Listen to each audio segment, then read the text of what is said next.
O sea, qué frustración, porque primero no le creo esa solicitud de perdón y segundo, no me diga pues que es que ahorita ya por fin cayó en cuenta del daño que estaba haciendo. Qué descaro.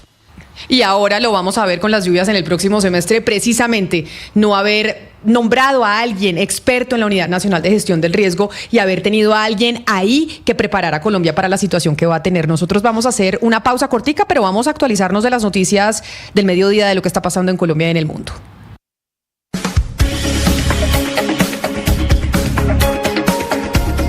Atención, hay una noticia urgente. Señoras y señores. Tendencia a nivel global. Bienvenida, mil gracias por estar con nosotros hoy aquí en Blue Radio. Usted enfermo por el fútbol y los compañeros de seminario en retiros. Rezando rosario y yo.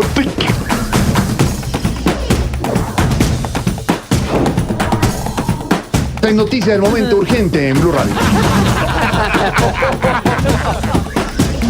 Blue, más que radio.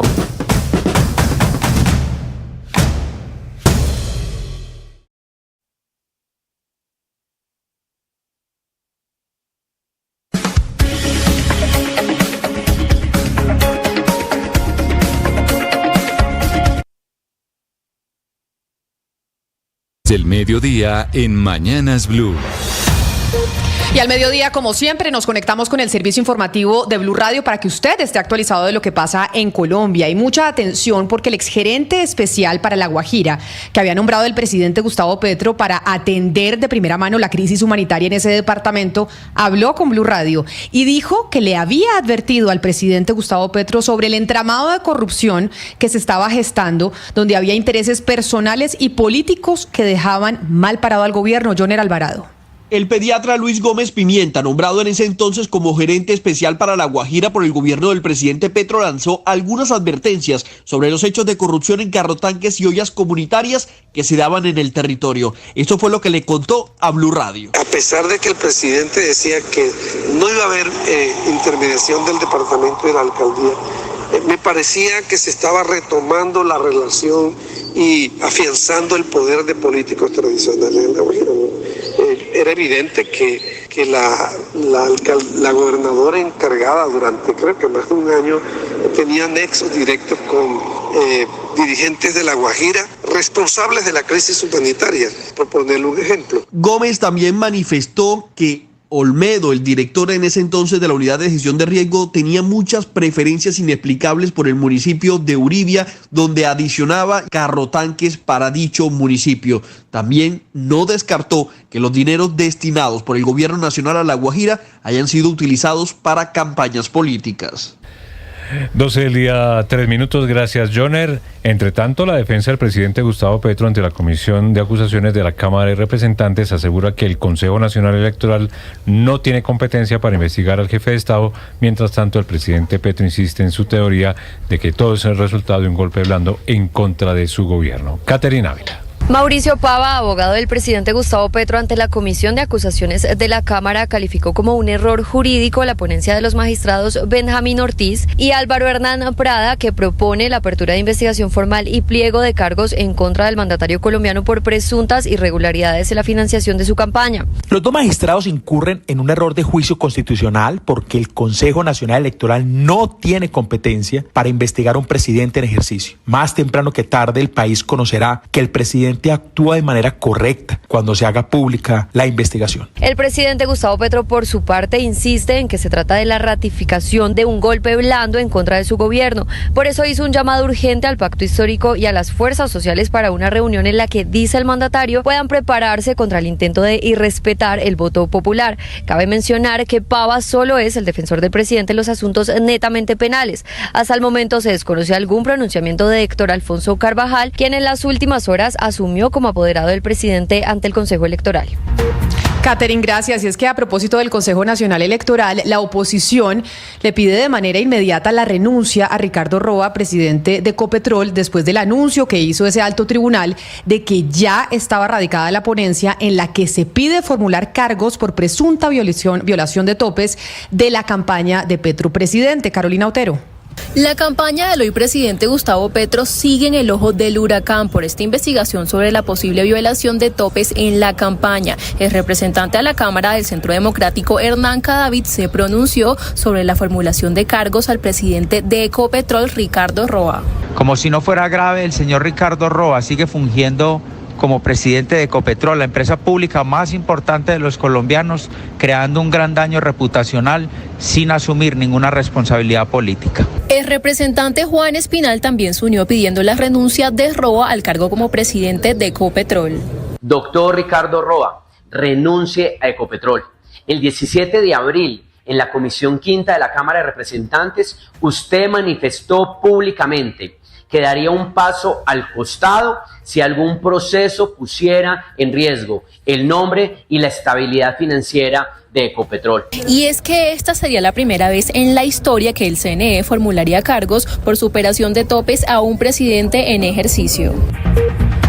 Y esta mañana, en medio del profundo malestar que hay al interior del magisterio por cuenta, recordemos, de los problemas que ha enfrentado el cambio de modelo de salud, ahora en manos de la fiduprevisora, desde el Congreso ya están confirmando que tanto la ministra de Educación como el ministro de Salud deberán responder en debate de control político por todo lo que está pasando con la salud de los profesores. Andrés Carmona.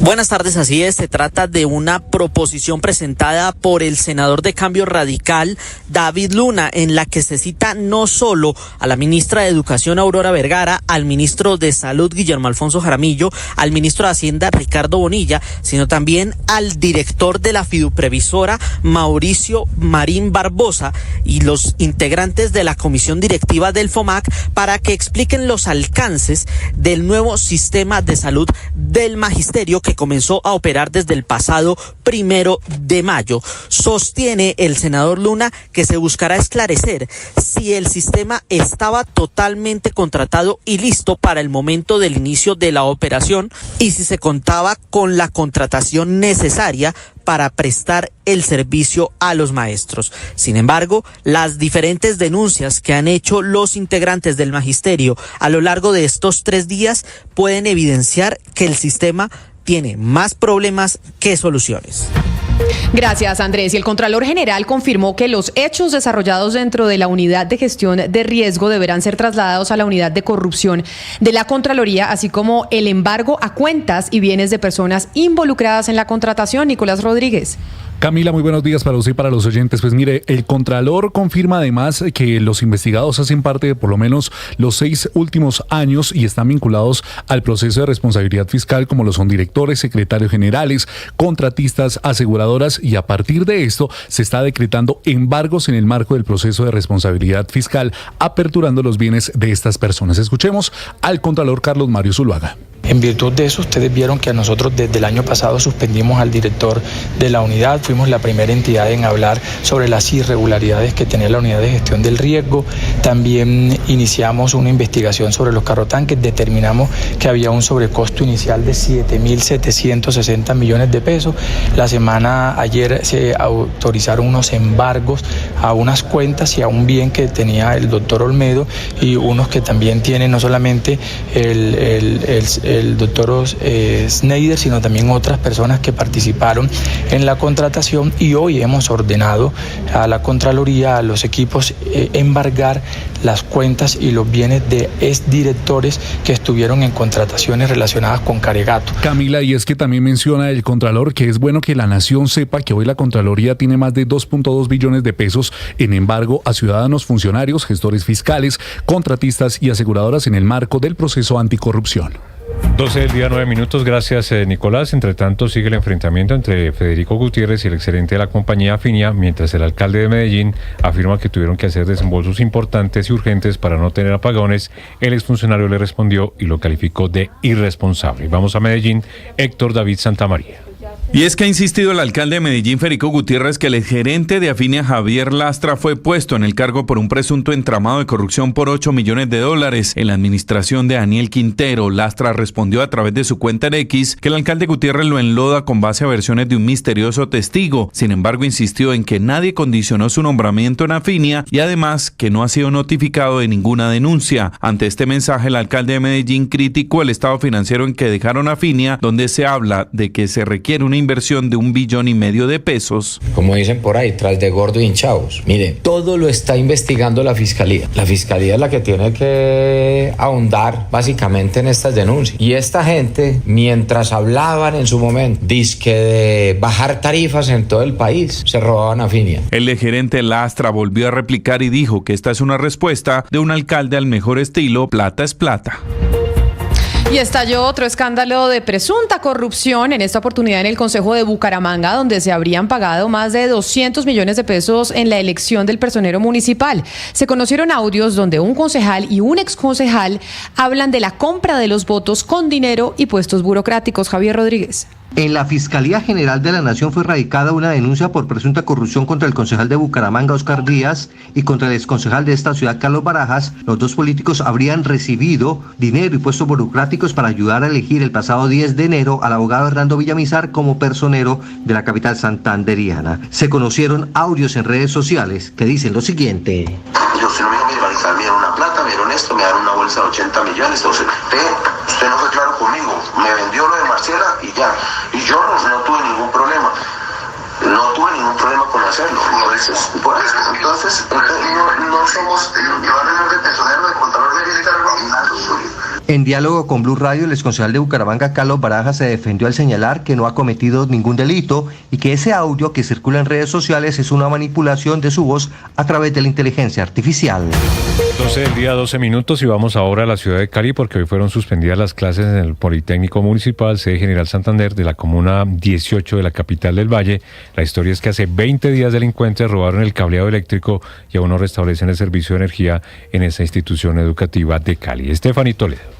Son más de 20 días los que completan los alumnos de la sede General Santander del Politécnico Municipal, ubicado en el sur de Cali, viendo clases sin el servicio de energía. Hace una semana, sujetos ingresaron al plantel educativo y hurtaron el cableado y otros elementos importantes que hoy tienen a cerca de 300 estudiantes a oscuras. La institución fue visitada por el personero de Cali, Gerardo Mendoza, quien se mostró preocupado por la situación. Hay oscuridad en los salones. Están haciendo un esfuerzo grande por poder mirar y hacer sus tareas dentro del aula de clases. La jornada escolar, por estos problemas de energía, solamente se está cumpliendo hasta las 11 de la mañana. ¿Y quién compensa la educación que no están recibiendo los menores en ese horario que no se está prestando el servicio educativo? Los padres de familia señalaron que tienen programada para mañana jueves una reunión con representantes de la Secretaría de Educación de Cali para solucionar esta problemática.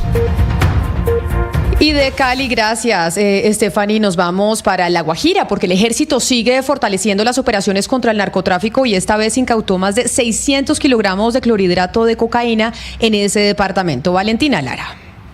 La incautación se logró en la vía que conecta el municipio de Albania con Maicao y, de acuerdo con el ejército, la inteligencia militar que hay en este sector ayudó para obtener información sobre el movimiento de un vehículo sospechoso de placas venezolanas. Al momento en que los soldados detuvieron el carro, el conductor y el acompañante escaparon. Al revisar el interior del vehículo encontraron 607 kilogramos de cocaína. A esta incautación se suma 2,7 toneladas de marihuana y 200 kilogramos adicionales de cocaína en la última semana. Por su parte, el ejército afirma que mantendrá la presión sobre las estructuras del narcotráfico para evitar su crecimiento en esta zona del país.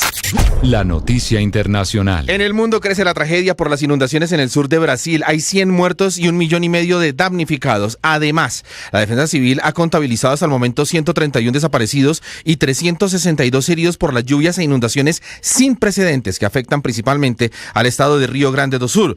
Casi 50.000 personas están en albergues. Al menos 80 comunidades indígenas se encuentran afectadas y el gobierno anunció que importará 1 millón de toneladas de arroz para compensar los daños causados a la cosecha. Y el pronóstico, pues, no pinta bien. El Instituto Nacional de Meteorología de Brasil alertó de tempestades de peligro potencial en el sur del estado hoy, con intensas lluvias y vientos. Las precipitaciones deben seguir con aguaceros de viernes a domingo en la región de Porto Alegre. El gobierno de Lula da Silva declaró el estado de alerta y calamidad para toda la región.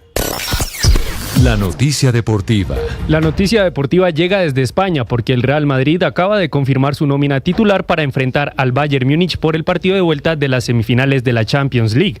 Lunin, Carvajal, Rüdiger, Nacho, Mendy, Valverde, Tchouaméni, Kroos, Bellingham, Rodrigo y Vinicius Jr. son los 11 elegidos por Carlo Ancelotti para afrontar este partido ante el club bávaro, donde se definirá el segundo finalista de la Liga de Campeones, el cual enfrentará al Borussia Dortmund el sábado 1 de junio en el estadio de Wembley. Recuerde que podrá seguir todos los detalles de este partido por la señal de Blog Deportivo desde las 2 de la tarde. Las principales tendencias en redes sociales. Es tendencia en redes sociales el numeral Ian Gelder. El reconocido actor británico falleció a los 74 años tras ser diagnosticado en diciembre con cáncer. La noticia la dio a conocer su pareja, el también actor Beth Daniels, a través de Instagram. Es recordado por su papel en la aclamada serie Juego de Tronos, en la que interpretaba a Kevin Lannister. En la publicación sobre su muerte, su esposo escribió, abro comillas, era el ser humano más amable, generoso de espíritu y cariñoso. Fue un actor maravilloso y todos los que trabajaron con él quedaron conmovidos por su corazón y su luz. Sinceramente, no sé qué haré sin él a mi lado. Estas y más tendencias en bluradio.com.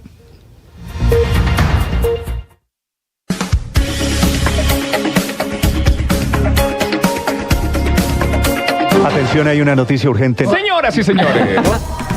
Tendencia a nivel global. Bienvenida, mil gracias por estar con nosotros hoy aquí en Blue Radio. Usted enfermo por el fútbol y los compañeros de seminario en retiros. Rezando rosario y yo.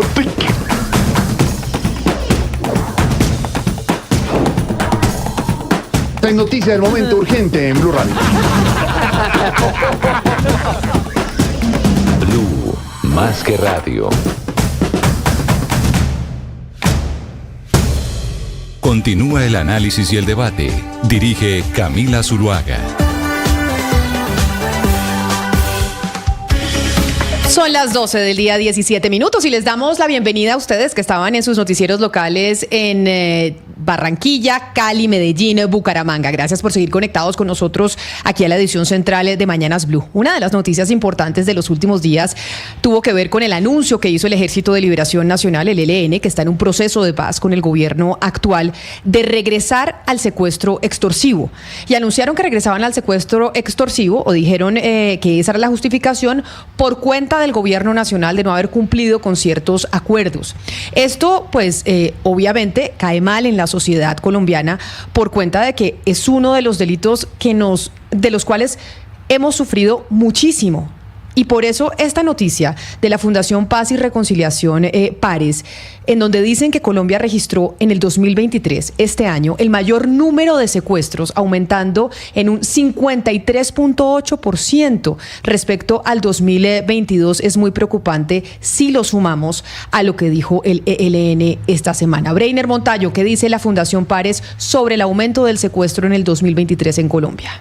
Efectivamente, los datos recopilados por esta fundación dan cuenta de que es la cifra más alta de secuestro en los últimos 14 años. Fueron 343 casos a nivel nacional en el 2023, lo que se traduce en un aumento del 53.8% con respecto al año 2022, cuando fueron 223 los casos. Los departamentos que encabezan la lista son Antioquia, Norte de Santander, Valle del Cauca, Nariño y Cauca, y las ciudades Cali, Bogotá, Medellín, Cúcuta y Ocaña, donde se registraron 197 organizaciones criminales que operan en estas ciudades, entre las cuales están los Lucky, los Maras e incluso el Tren de Aragua y Satanás. Según este informe de la Fundación Pares, este delito del secuestro ya no solo se da por el conflicto armado rural, sino que está permeando el principal escenario de la vida cotidiana en las ciudades, lo que prende la alarma porque es una señal para empezar a entender este delito también desde el crimen organizado a nivel urbano.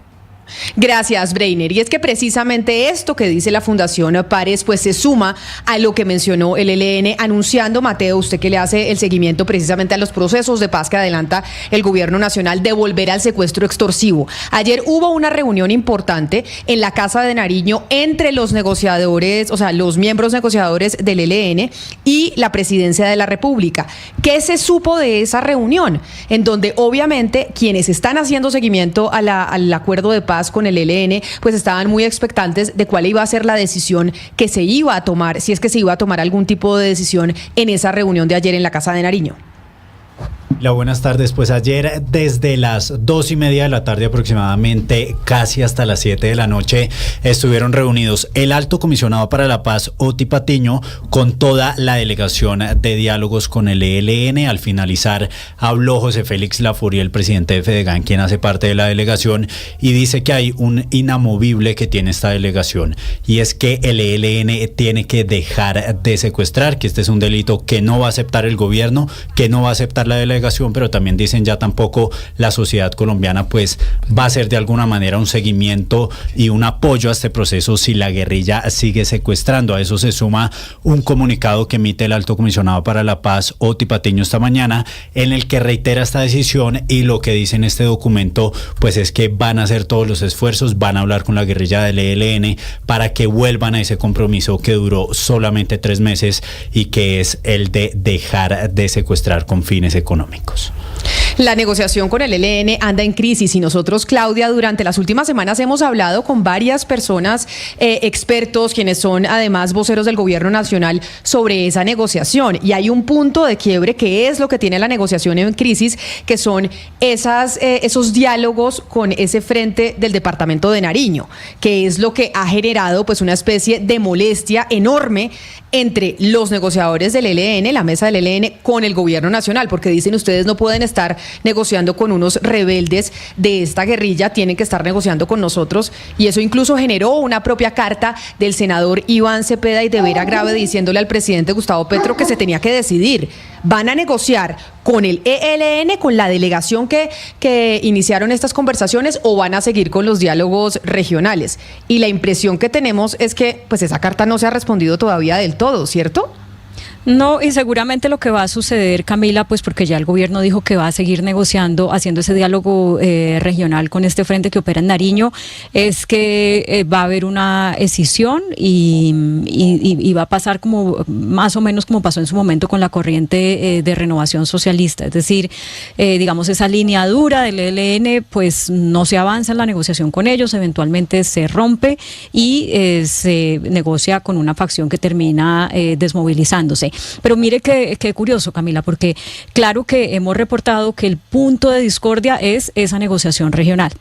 No obstante, cuando el ELN se pronuncia hace 2 días, pues se dice que va a volver a lo que ellos llaman retenciones económicas, pero no lo vincula para nada con la negociación regional, sino que lo vincula con que no se avanzó en la creación del fondo multidonante, que es este fondo del que se habló con dineros de los países acompañantes del proceso, precisamente para que tuvieran los miembros del ELN cómo financiarse y pudieran entonces cumplir con esto de parar lo que llaman retenciones económicas, es decir, una manera un poco eufemística de decirles pagamos por no secuestrar, pero los mismos miembros de la mesa de acompañamiento, los países de la mesa de acompañamiento, sacaron un comunicado en el que dicen pues que para poder avanzar en ese fondo multidonante la mesa se tiene que reanudar, y como la mesa no está avanzando al ritmo previsto, pues entonces no se puede avanzar en el fondo. No es que no se quiera, no es que se haya olvidado eso, sino que hay que avanzar en la mesa.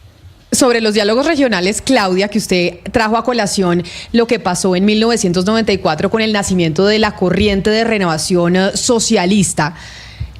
De eso hablamos con León Valencia en estos micrófonos. Morcho, escuchemos lo que nos dijo León Valencia en su momento, eso fue el 22 de abril, cuando hablamos de una situación similar a la que se está viviendo hoy, con esos acercamientos del gobierno nacional a un frente en Nariño que está molestando a la mesa y a los negociadores del ELN.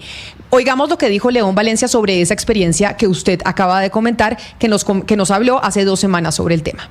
Yo creo que el ELN está en una situación dura interna, mucho miedo a la división, está en tensiones graves internas, no solo con el frente del sur, de comuneros del sur, sino creo que al interior del ELN, arriba en la cúpula, en el comando central, hay diferencias importantes de cómo comportarse en este momento político. Ya tuvieron una situación parecida cuando nosotros, un grupo, el de la corriente de Renovación Socialista, a finales de los años 80 del siglo pasado, principios de los 90, también hicimos un grupo para empujar al interior del ELN la idea de venirse a la paz. Y en ese tiempo había una división también interna y se citó a un congreso, tal como hay la idea ahora de citar a una convención o a un congreso del ELN. Y fuimos allí y de los 102 delegados, 32 delegados nos acompañaron, me acompañaron a mí en la idea de venirnos a La Paz y 70 votaron en contra y quedó mayoría la posición del cura Pérez y la posición de Pablo y la posición de Antonio García, que eran los otros miembros del Comando Central, y la posición de Gavino. Eso pues eran 4 por esa posición en el Comando Central y 1 que era yo por venirnos a La Paz. Entonces quedé en minoría y nosotros después logramos pactar con ellos que nosotros nos salíamos y nos veníamos a La Paz, porque ellos habían hecho ya mayorías internas y se quedaron con la oficialidad del ELN. Pero en ese momento también hubo las mismas tensiones. Se estaban negociando en Tlaxcala y Caracas, y nosotros, este grupo al interior del ELN nombró una fracción, nombró un grupo que fuera hasta Caracas a pedir participación diferente de la cúpula del ELN mayoritaria en la mesa. Y ahí mismo nos vetaron y dijeron, si entra el ELN, si entra este grupo, que lo llamamos la Corriente de Renovación Socialista, aquí a esta mesa, si el gobierno admite eso, entonces nosotros nos paramos de la mesa y ya no hay más negociación. Y el gobierno en ese momento, año 91, prefirió, y a nosotros nos dio un tiempo pues largo para que nos preparamos para la negociación, y seguimos teniendo contactos con el gobierno discretos, y solo en el 94 vinimos a negociar nosotros porque el ELN no permitía que negociaran con nosotros. Dijo León Valencia el 22 de abril, Claudia, produjo una columna de opinión o un mensaje que manda a través de Telegram, uno de estas chats, Antonio García, que es uno de los miembros del Comando Central del ELN. Y Antonio García, pues reaccionando a estas palabras de León Valencia, dijo que en Blue Radio León Valencia no había sido objetivo, pues lo que sucedió en el segundo Congreso del ELN en diciembre de 1989, aunque es cierto que quedaron en minoría, luego que dicho evento concluye y donde se toman definiciones que debían respetarse y acatarse, él y otros afines a él se pusieron a conspirar, reuniones en secretos y a espalda del Comando Central con fines políticos ajenos a lo definido. Y entonces dice Antonio García que cuando ellos se enteraron les dijeron que dejaran de estar haciendo ese tipo de reuniones y que él mismo se lo dijo en persona, es decir, el propio Antonio García, pero lo negaron 2 veces. Informé formalmente al Comando Central y este convocó oficialmente a los conspiradores, lo dice entre comillas, y que querían negociar que el ELN hiciera cambios en su política y así ellos seguían en el ELN, desconociendo lo definido en un congreso. La conclusión fue que les respetábamos sus posiciones, pero que sin disciplina política no podían seguir en esa guerrilla. Y ahí, Claudia, es lo que dice Antonio García, porque es Antonio García reaccionando a lo que usted acaba de oír de León Valencia, nació la Corriente de Renovación Socialista, que luego se desmovilizó en 1994, que ellos jamás fueron a Caracas en el 91 a tratar de participar en los diálogos con el gobierno, que eso es falso, y que al año siguiente, dice textualmente, los empezaron a matar y desde el ELN denunciaron sus muertes. La noticia que dio León Valencia ese día en entrevista con nosotros es que hay una ruptura de Antonio García, quien escribe la columna que yo le estoy leyendo, y Pablo Beltrán. Usted acaba de escuchar que de eso no dijo nada Antonio García en su columna, ¿no? Que no se refiere en lo absoluto a esa ruptura entre Antonio García y Pablo Beltrán, 2 de los líderes más importantes del ELN. Y sí se refiere a la anécdota, pero no a esa noticia que fue fundamental en la entrevista que tuvimos con León. Sí, correcto, Camila, no se refiere a eso, pero bueno, esos detalles pues son muy importantes de conocer para entender también pues cómo piensan las personas al margen de la ley cuando están en el monte o y en medio de un proceso de negociación. Pero más allá de eso, lo cierto es que con el ELN no ha habido éxito en negociaciones como grupo grande, y el único éxito, pues digamos, relevante ha sido con la Corriente de Renovación Socialista, que como usted bien ha explicado, pues se escindió, surgió precisamente de esa decisión. Hay una cosa importante, y es que en las declaraciones más recientes de Pablo Beltrán desde Caracas, cuando él se refirió al estatus en que estaban los diálogos y esta situación con este Frente de Nariño con el que el gobierno está negociando, él dijo algo que a mí me da para pensar que realmente sí hay unas dificultades entre Pablo Beltrán y Antonio García. ¿Por qué? Porque lo que dice Pablo Beltrán es, pues yo tengo que ir a ver qué directrices me dan, como con una cierta frustración, porque pues Pablo Beltrán es el líder de la mesa de negociación por parte del ELN, pero no es el comandante máximo del ELN. Entonces, de alguna manera uno sí podría interpretar, y oyendo a otras personas que conocen de estos temas, pues que hay un cierto agotamiento de esa relación, porque no tiene Pablo Beltrán como jefe negociador una libertad que le permita tomar unas decisiones pues que de pronto son distintas a las de su jefe. Pero entonces ahora lo que le voy a contar, que me parece muy importante, es lo que está pasando dentro del gobierno nacional sobre cómo abordar estas negociaciones con el ELN.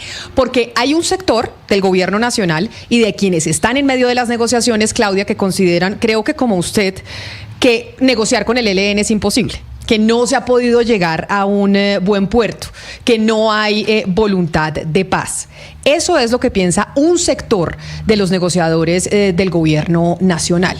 Hay otro sector que considera que sí se puede negociar con el ELN, que sí se debe intentar, que obviamente esta es una negociación distinta, muy distinta a las de las FARC. ¿Por qué? Porque el ELN quiere tener hechos concretos en el momento en que se esté dando la negociación. Entonces, aquí tenemos una división, y es que hay quienes dicen, con el ELN no se puede negociar, entonces vámonos a los diálogos regionales, como los diálogos del departamento de Nariño. Y hay otros que dicen, no, tenemos que seguir la negociación con la mesa y con el ELN como una guerrilla en su conjunto. ¿Usted sí se acuerda de la carta que le envió Vera Grave e Iván Cepeda al presidente Gustavo Petro diciéndole, presidente, decida? O negociamos regionalmente y rompemos los diálogos con el ELN en total, o nos decidimos y negociamos con el ELN y la delegación que está en La Habana y que se reúne en Caracas y demás. ¿Se acuerda de esa carta, no? Ese es el sector que considera que se tiene que seguir negociando con el ELN. Ahora le recuerdo y le pongo la voz de Oti Patiño, quien hace unas semanas habló con nosotros. Oti Patiño, comisionado de paz, estaba hablando con nosotros sobre la crisis en los diálogos de paz que tienen con el ELN y los diálogos regionales que se implementaron con esta guerrilla y si podrían ser implementados con el Estado Mayor Central. Oiga, y recordemos lo que dijo Oti Patiño sobre esas negociaciones regionales, que es lo que tiene en crisis, entre otras cosas, la mesa de negociación con el ELN. Repito, no son estrategias, sino realidades. Digamos, hay distintos ritmos porque en los distintos territorios donde operan estos grupos hay dinámicas distintas, hay pensamientos distintos. Nosotros queremos, y eso es, digamos, como una cuestión lógica, no andar al ritmo, digamos, del más despacioso, del más renuente a entrar en unas conversaciones o en unas decisiones de paz. Queremos, digamos, estimular a los grupos, a los frentes que tienen una mayor decisión en temas de paz y desde luego fundamentalmente pensando en el bienestar de las comunidades, porque desde luego allí donde haya frentes que todavía sigue golpeando a las comunidades, por supuesto, digamos, nosotros no podemos seguir estimulando eso con la inacción de la fuerza pública y con la inacción de la justicia, y por el contrario, allí donde haya una mayor decisión de paz, las comunidades puedan participar mucho más en la transformación de los territorios y el Estado pueda llevar esas transformaciones con mayor confianza y con mayor rapidez. Era lo que nos decía Oti Patiño cuando le preguntábamos sobre los diálogos regionales. Lo que podemos entender es que Oti Patiño, el comisionado de paz nombrado por el gobierno actual, pues sí está de acuerdo con esos diálogos regionales, que sí se tiene que hablar con esos frentes, porque además nos decía que si no lo hacían, pues el Estado Mayor Central los iba a terminar masacrando. Y incluso le preguntamos a Oti Patiño, Claudia, que si estaba dispuesto a seguir con esos diálogos regionales cuando eso ponía en riesgo la mesa de negociación con el ELN. Entonces, esta discusión que se está teniendo y este reclamo que está teniendo el ELN al gobierno nacional es una discusión que están teniendo internamente los propios negociadores, porque hay unos que consideran que no se puede negociar con el ELN porque no lo va a hacer, porque pues no han sido fructíferas las negociaciones, porque está quedando poco tiempo, porque exigen muchas cosas que son imposibles de cumplir en temas de presupuesto, en temas de agilidad para hacer carreteras, infraestructura, etcétera, etcétera. Y entonces dicen que se tiene que negociar regionalmente, y otros que mencionan que no, que se tiene que seguir intentando porque nunca se había llegado tan lejos como con este gobierno en una negociación con esa guerrilla. En eso están. Y por eso yo le preguntaba a Mateo, bueno, ¿qué supimos de la reunión de ayer? Porque en la reunión de ayer precisamente eso se iba a hablar, y todo pareciera indicar, porque no ha habido pronunciamiento del presidente Gustavo Petro de la Casa de Nariño en torno a eso, y es que el presidente Petro estaría de acuerdo con Oti Patiño en que se den los diálogos regionales, que el presidente Petro podría estar, no ha dicho nada, pero pues es lo que uno intuye frente a lo que se ha dicho, que él podría estar con que se tienen que hacer diálogos regionales porque es imposible pues negociar con el ELN. Camila, hay otro factor acá que ha quedado evidente, que ha quedado en evidencia, que es la que pareciera ser una no muy buena relación entre Oti Patiño y Antonio García. Recuerde usted que cuando se instaló la mesa de negociación con el Frente Comuneros del Sur, que fue lo que dio origen pues a que el ELN suspendiera la negociación, hubo un cruce de pronunciamientos por X de las cuentas de Antonio García y de Oti Patiño, y pues le dice, por ejemplo, Antonio García a Oti Patiño que él de qué lado está, que quiénes son los aliados, mejor dicho, que quién es el aliado permanente de los paramilitares, que si no son las Fuerzas Armadas del Estado. ¿Por qué? Porque Oti Patiño pues le ha acusado a Antonio García de interferir contra la paz y ha dicho públicamente que sus declaraciones son inoportunas y perjudiciales, que atentan contra el diálogo y la paz, y que además pues el jefe de la delegación es Pablo Beltrán, y que el hecho de que Antonio García haga todos estos pronunciamientos pues de alguna manera va torpedeando lo que pase en la mesa de negociación. ¿Y qué pasa? Que también nos decía Oti Patiño, seguramente este sexto congreso del ELN que están haciendo y que no se hacía desde hace casi 10 años va a ser fundamental para definir si Antonio García realmente sí tiene pues el mando y control sobre estos 8 frentes del ELN, o si precisamente su llegada ahí un poco de manera pues abrupta, y porque pues acuérdese que él reemplazó a Gavino, porque Gavino se retiró porque estaba pues ya enfermo en Cuba y demás, no lo pusieron ahí a Antonio García como siguiendo esos lineamientos del ELN, de estructura democrática, horizontal, etcétera, sino que pues le subió sencillamente. Y eso para algunas personas indica que Antonio García no tiene realmente la acogida entre las bases, pero justamente este congreso, dicen unos, pues es la manera como Antonio García va a presentarse de una manera sólida ante las bases, para que lo que él está diciendo o lo que él está queriendo pues no tenga lugar a dudas de qué es lo que quiere toda la guerrilla del ELN. Vamos a ver qué es lo que pasa en ese congreso del ELN, el sexto.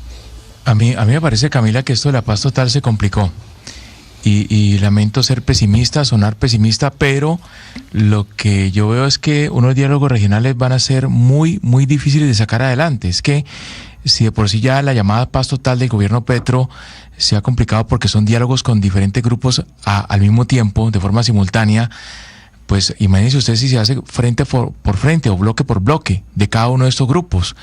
El proceso de paz del gobierno Santos, digamos que avanzó y llegó a un acuerdo con las antiguas FARC, porque ese grupo, las FARC, actuaban justamente como una organización unificada, que obedecía a un mando central. ¿Qué hubiera pasado si el gobierno Santos hubiera dialogado con cada uno de los frentes de las FARC? Creo que no hubiera llegado finalmente nunca ese acuerdo tan esperado por el país. Entonces yo creo que esto de los diálogos regionales, Camila, va a ser bastante complejo de sacar adelante. Pero mire Hugo Mario, Camila y Claudia, es que el tema, bueno, obviamente que negociar con el ELN no era tan sencillo como, entre comillas, como era negociar con las FARC, eso se sabía. Pero es que con el ELN, esas tensiones que estamos viendo ahora entre Beltrán y García y demás, eso, el fondo de todo el asunto es que, sea con el COSE o con la gente del Comando Central o los que sigan las orientaciones del Comando Central o con los poderes regionales del ELN, necesariamente hay un inamovible en cualquier negociación con cualquiera que se haga. Y lo dijo muy bien José Félix Laforí, el tema del secuestro, el tema de las retenciones que llama el ELN. Es inaceptable por cualquiera que lo haga. Ya claro, sea pero Oscar, eso es José Félix Laforí, que digamos que claro que es importante dentro de la mesa, pero digamos que hay ideólogos mucho más pesados dentro de la negociación que no consideran que el secuestro sea, y este anuncio de parte del ELN, sea motivo para que no se siga la negociación. Y por eso le digo, dentro de la propia delegación del Gobierno Nacional, pues hay diversidad de opiniones. Frente a si creen que el Ejército de Liberación Nacional tiene intención de hacer una negociación de paz o no. Hay unos que dicen que sí y hay que seguir con ellos, y a pesar de que es difícil, pues tratar de tener esa negociación en donde coinciden las partes en tener transformaciones. Y la otra que dice, oiga, no, es imposible, entonces es mejor tener pues una negociación con frentes y poder ir arreglando las cosas en ciertos departamentos que estar en esta negociación con el ELN. Una guerrilla que al final pues no considera que se tenga que transar por nada, porque hay departamentos en donde el ELN, pues no nos digamos mentiras, vámonos al departamento Arauca, en donde ellos hacen y fungen como estado alterno en muchos de los municipios del país. Pero Camila, gran parte del territorio. Pero habría que ver, Camila, perdónenme un segundo, habría que ver en estas circunstancias actuales, en esta coyuntura, en esta crisis, ¿quién se le mide a seguir una negociación con el ELN con la condición de que siga secuestrando? Quiero saber quién lo va a hacer. Pero por otra parte, Camila, ese fondo multidonantes tiene un grave problema, que es la aspiración que tiene el ELN. Que se conforme el fondo multidonante, que ahí estén los recursos para sostener a todos los combatientes, a toda la guerrillerada. Ese fondo multidonante, Camila, ¿quiénes lo van a conformar? ¿Qué país, amigo de la negociación, que esté de acuerdo con toda la negociación, va a destinar recursos a un fondo en el cual está participando directamente una organización que está considerada como una organización terrorista? ¿Cómo se hace para que ese fondo tenga viabilidad? Vea usted la encrucijada tan grande que hay. Porque claro, obviamente que los jefes del ELN dicen, nosotros necesitamos sostenernos, necesitamos sostener a los guerrilleros, a los combatientes. ¿De dónde van a salir los recursos? De un fondo multidonantes. Y ese fondo multidonantes, ¿cómo va a lograr tener la legitimidad de aportar recursos cuando se estaba beneficiando a una organización que está considerada como un grupo terrorista? Eso pues no va a ser fácil tampoco. Varias de las preguntas que tenemos sobre estas negociaciones con el ELN y si podrá salir a flote o no, ya que es un diálogo que ha estado más avanzado que nunca antes. El director académico de la Fundación Conflict Responses, Kyle Johnson, está con nosotros en la línea. Y yo creo que con él podemos tener este diálogo porque conoce el tema, conoce cómo han sido las negociaciones con el ELN y tal vez pueda ayudarnos a tener algún tipo de respuesta que muchos nos hacemos. Señor Johnson, mil gracias por estar con nosotros hoy aquí en Mañanas Blue. Bienvenido. No, muchas gracias, Camila, por la invitación. Pues como usted nos habrá escuchado, tenemos muchas preguntas y creo que no somos solo nosotros, sino aquellos que hacemos seguimiento a esas negociaciones entre el ELN y el Gobierno Nacional. En la crisis actual en la que se encuentra esa mesa, ¿usted sí cree que vaya a haber reunión el próximo 20 de mayo? En Caracas entiendo que se iban a reunir la mesa de negociación y que se va a poder seguir avanzando en este diálogo entre las partes, o realmente estamos a puertas de enterrar una intención de proceso de paz con esa guerrilla? No, pues yo creo que lo más probable es que se vuelvan a reunir. Quizás si no ocurre el 20 de mayo, que probablemente sí, pues en días después. Incluso en esta crisis se reunieron en Caracas hace poco, entonces la crisis no ha parado las reuniones, digamos. Yo creo que lo clave va a ser lo que ocurrió ayer, cuando el Frente Comuneros del Sur, que como ustedes han dicho es ese frente del ELN que ha anunciado su disposición de buscar un acuerdo de paz a nivel local en Nariño, ayer anunció que oficialmente ya no hace parte del ELN. Ellos rompen con el COSE, rompen con la Dirección Nacional y dicen que son un grupo armado aparte. Eso, en teoría, facilita la posibilidad de tener dos negociaciones al tiempo, pero facilita la posibilidad, no es una garantía. Entonces creo que tendrá que haber una reunión entre el gobierno y el ELN en algún momento en que discuten esa nueva realidad. el ELN también tendrá que tomar una decisión sobre esta nueva realidad que un poco rompe con su discurso de la crisis en la mesa. Porque tienen toda la razón en señalar que para el ELN, para el COSE, su delegación de negociación, no es legítimo que el gobierno negocie con dos unidades del mismo grupo, pero ahora tenemos dos grupos. Claro. Ahora que tenemos dos grupos, eso puede, como digo, genera la posibilidad de tener dos negociaciones, pero no está dado ese escenario. Mire, las negociaciones con el ELN han sido, pues, históricamente muy difíciles por cuenta de las transformaciones que ellos solicitan, porque ellos además en medio de la negociación quieren ver palpadas las transformaciones que piden, carreteras, infraestructura, cambios realmente en la forma en que se administra el país. Faltando solo 2 años para que se termine el gobierno del presidente Gustavo Petro, ¿sí se van a poder tener esas transformaciones que solicita el ELN para poder firmar un acuerdo de paz? El tiempo es un enemigo en estos momentos. ¿Se va a poder o no se va a poder? ¿Y están dispuestos ellos o no están dispuestos? Pues yo creo que ese es un problema de la negociación con el ELN y casi con todos los grupos armados de la paz total, independientemente de la crisis en la mesa con el ELN, la crisis actual. Porque es que todos los grupos armados en el país, el ELN incluido, ven la implementación del acuerdo de paz con las FARC, firmado en 2016, y dicen, oye, el gobierno o los gobiernos no han implementado esto, entonces ¿por qué debería confiar en firmar un acuerdo que luego, en teoría, se va a implementar? Por eso es tan importante que el gobierno de Petro avance más rápido y con más voluntad y todo con la implementación del acuerdo de 2016. Ahora, para contestar tu pregunta, yo creo que es supremamente difícil. Las transformaciones de por sí son de largo plazo. El acuerdo de paz con las FARC está pensado a 15 años y probablemente va a necesitar más de 15 años. Entonces, el tiempo en la negociación sí choca con la realidad de que es implementar transformaciones al fondo en estos territorios afectados por los conflictos armados. Sin embargo, no quiere decir que solamente tenemos que pensar en romper mesa o mantener mesa. Yo creo que la meta hoy en día, y tampoco sé si esto es viable con los 2 años que quedan, pero la meta hoy en día para esta negociación es llegar a un punto de donde no es reversible. Es decir, quieren llegar a un punto en que el próximo gobierno, de la línea política que sea, básicamente decida que es políticamente más rentable seguir con la negociación que romper con la mesa. Eso es como una nueva meta o posibilidad dentro de los 2 años, que es poco tiempo sin duda, que le queda a la negociación. ¿Van a lograrlo? También es difícil, pero por lo menos hay como 3 opciones, como irreversibilidad, romper con la mesa o seguir como si nada en un próximo gobierno. Claro, director Johnson, eso es lo que uno puede decir que quiere o que necesita el gobierno, pero la pregunta es si eso también quiere o necesita el ELN.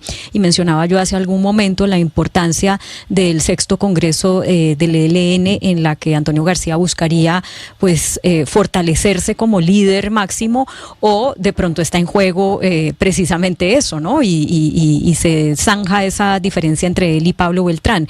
¿Qué sabe usted de ese Congreso, de lo que pueda pasar ahí en ese sentido? No, sin duda, eso es una pregunta válida. Yo creo que hay que rescatar algo del mandato del equipo negociador del ELN, y es que no tienen permiso, por lo menos desde las reuniones anteriores, de pararse de la mesa. Es decir, ellos no quieren ser los que rompen la mesa, y eso de hecho da cierto margen de maniobra para el gobierno y con los tiempos. Ahora, el 6º Congreso va a ser una reunión clave. Es importante tener en cuenta que esos congresos en el ELN se hacen cada 10 años.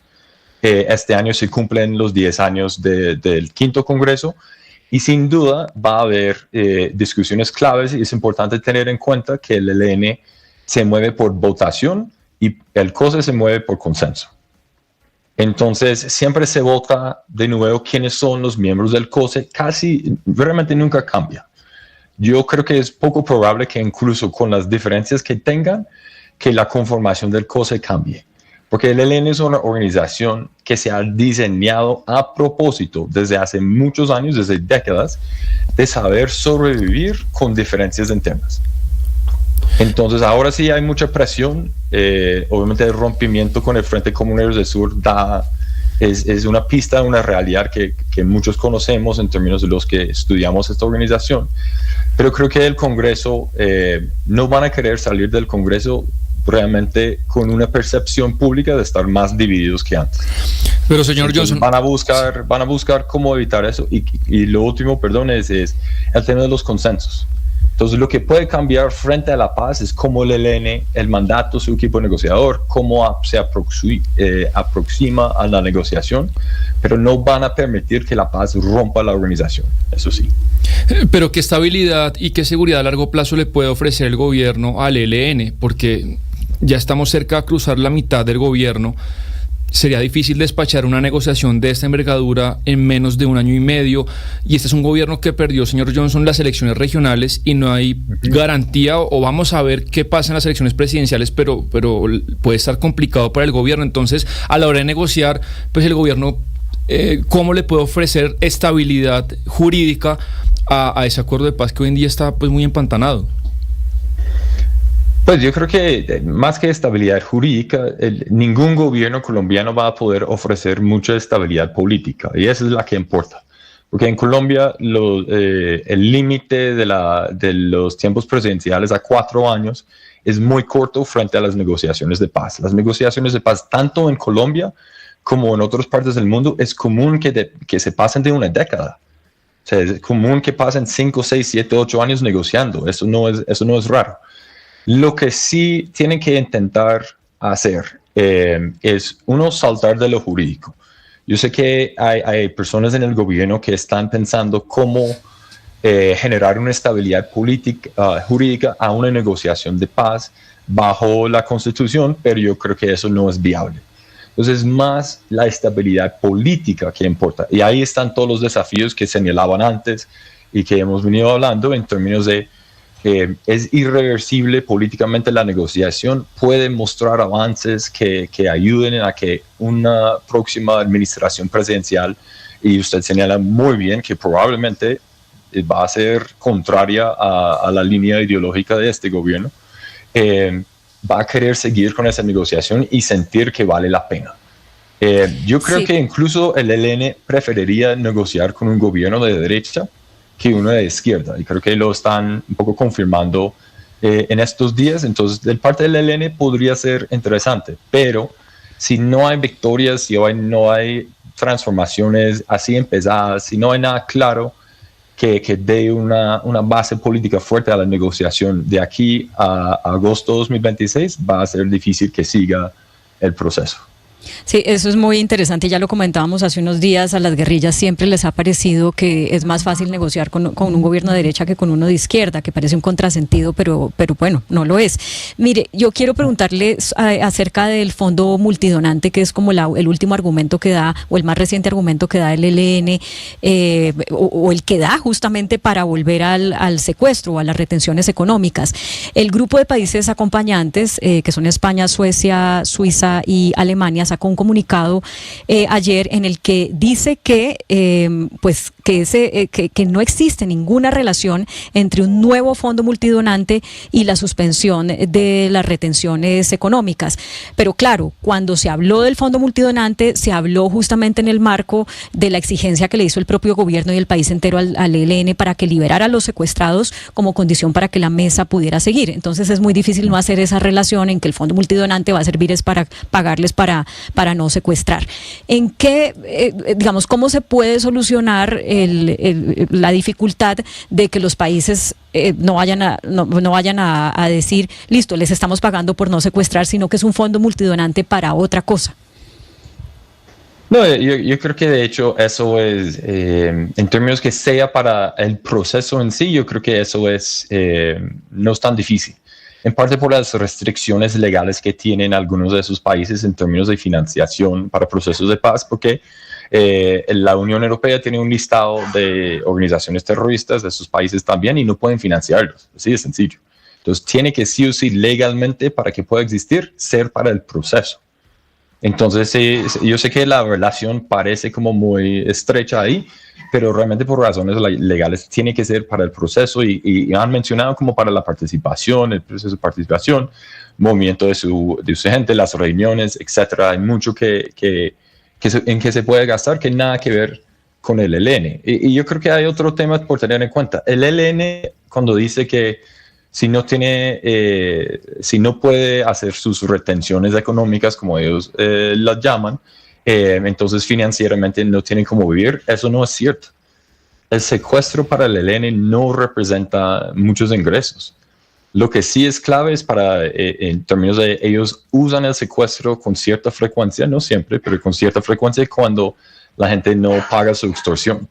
Pero realmente en términos económicos el secuestro no es muy importante para el ELN. Tienen unas economías de guerras impresionantes en lugares como Arauca, sur de Bolívar, incluso el propio Nariño, Caratumbo, en que el secuestro no juega un papel central para absolutamente nada. Es más un tema de digamos, honor, un tema de no querer aceptar desde parte del ELN imposiciones en la mesa. Y pues acordemos que el ELN, el problema del secuestro ha sido un problema desde hace 30 años en todos los intentos de negociación que han intentado hacer. Pero en términos económicos, hay que un poco recordar que el ELN no está, digamos, cuando dice que el secuestro es central para sus finanzas, pues eso no es cierto. Pues director Kyle Johnson, director académico de la Fundación Conflict Responses, gracias por estar con nosotros. Vamos a ver qué sucede y cómo avanza esta negociación con el ELN y si esa reunión del 20 de mayo finalmente se da y cómo logran salir de esta crisis que hoy se está presentando entre las partes. Gracias por estar con nosotros hoy aquí en Mañanas Blue. No, muchas gracias por la invitación. Un saludo especial. Esta es una de las noticias que, en medio de todo lo que pasa con los escándalos de corrupción, las declaraciones del presidente Gustavo Petro en la noche ayer, en donde nos mencionan estos temas, pues hacen que no los analicemos tanto, a pesar de ser muy importantes para la realidad nacional y sobre todo para la realidad de los territorios más afectados por el conflicto en Colombia. Vamos a hacer una pausa muy corta, pero ya regresamos porque tenemos noticias precisamente de los escándalos de corrupción de la Corte Suprema de Justicia, que llama a miembros del gobierno y del Congreso precisamente para poder tener más información de qué fue lo que pasó con los carrotanques en La Guajira.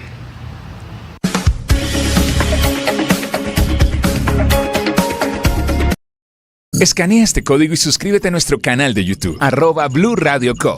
Y disfruta y participa de la programación de Blue Radio. Blue Radio, le ponemos cara a la radio. Blue Radio, la alternativa.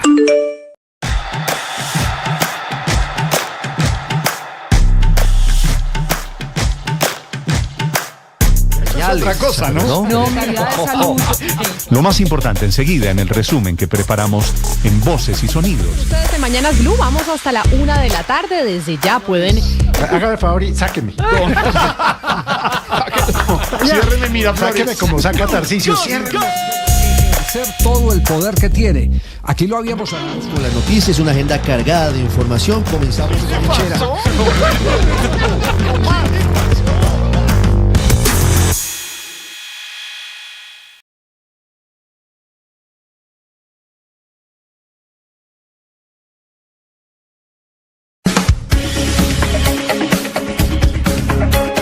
Lidiamos con enfermedades mentales y con conflictos emocionales, y es muy difícil hablar de eso en voz alta. Soy María Elvira Arango y los invito a escuchar Qué Locura, historias reales de lo que no se habla, con testimonios conmovedores y con expertos y especialistas. Escúchenos, este es un lugar seguro. Este podcast es impulsado por porquequieroestarbien.com, el programa de salud mental de la Fundación Santo Domingo. La producción es de La No Ficción y Boombox de Caracol Televisión. Encuentre todos los episodios del podcast en boombox.com o en su plataforma de audio favorita. Boombox Podcast, un mundo por escuchar. 12 del día, 58 minutos, y mucha atención porque la Corte Suprema de Justicia cita a declarar al director del DNI, Carlos Ramón González, al ministro del Interior, Luis Fernando Velasco, y a la exconsejera para las regiones, Sandra Ortiz, y al director de la Unidad Nacional de Gestión de Riesgo, Carlos Carrillo. Sergio Barbosa, ¿por qué los llama? ¿Para cuándo los llama? ¿Y en qué investigación? Camila, sí señora, mire, esta decisión la toma la Corte Suprema de Justicia tras el escándalo de corrupción que destapó Sneider Pinilla. El magistrado Francisco Farfán dice que la investigación inicia con una hipótesis de los posibles delitos de cohecho propio y enriquecimiento ilícito. Además, ordenan la inspección judicial a la Procuraduría para obtener información sobre el caso, al Congreso de la República para obtener las certificaciones de fuero de los congresistas Iván Name y Andrés Calle y la citación a declarar al director del DNI Carlos Ramón González, al ministro del Interior Luis Fernando Velasco, al director de la Unidad Nacional para la Gestión del Riesgo Carlos Carrillo y a la exconsejera para las regiones Sandra Ortiz. Por último, la Corte Suprema también asegura que ya iniciaron los acercamientos con la fiscal general para consolidar el desarrollo de las investigaciones, Camila. Sergio, y entonces esto quiere decir que inicia formalmente la Corte Suprema de Justicia a meterse de fondo en la investigación tanto al presidente de Cámara como al presidente del Senado, según lo que usted nos está informando con este llamado a declarar de los miembros del Gobierno Nacional. Sí, Camila, sí señora, mire, está dividido por fechas las declaraciones. Carlos Ramón González está citado para el 20 de mayo, el ministro del Interior para el 31 de mayo, Carlos Carrillo, el director de la Unidad Nacional para la Gestión del Riesgo, para el 7 de junio, y por último, Sandra Ortiz está citada ante la Corte Suprema de Justicia para el 14 de junio. Es la 1:00 p.m. en punto y con esta noticia nosotros llegamos al final de esta emisión de Mañanas Blue, pero ustedes sigan conectados con Sergio Barbosa y además también con nuestro compañero Ricardo Espina, que ya llega con Meridiano Blue para seguir ampliando las noticias que suceden, por supuesto, en Colombia y en el mundo. A esta hora, en Blue Radio, las historias, las primicias, los personajes, la música y la tecnología en Meridiano Blue.